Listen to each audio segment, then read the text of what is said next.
Ոմանա ինչ որ բաներ անում։ Այսօր դու ինչ ես անում արես պետությունում ժողովրդին մարտունակ, կենսունակ պատերազմական պայմաններում պահելու համար, դիմադրելու հնարավորություններ կազմակերպելու համար։ Ոչ մի բան, ինչ է արված արա։ Ինժեներական ինչ կոմունիկացիաներ արվում։ Եթե կայծակնային հարվածով այսօր ջերմուկի տակով խփում է, միևնույն ժամանակ Նախիջևանի մասով խփում է ու մտնում է միանգամից Երևանի տակ։ Ինչ պաշտպանական գործողություն, ինչ դիմադրության կազմակերպման մասին, ինչ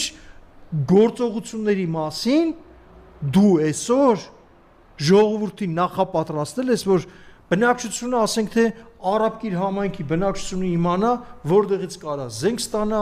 որտեղ որ դիրքը գրավի եւ իրականացնի ինքնապաշտպանության գործողություններ։ Ինչ է արվում դրա համար։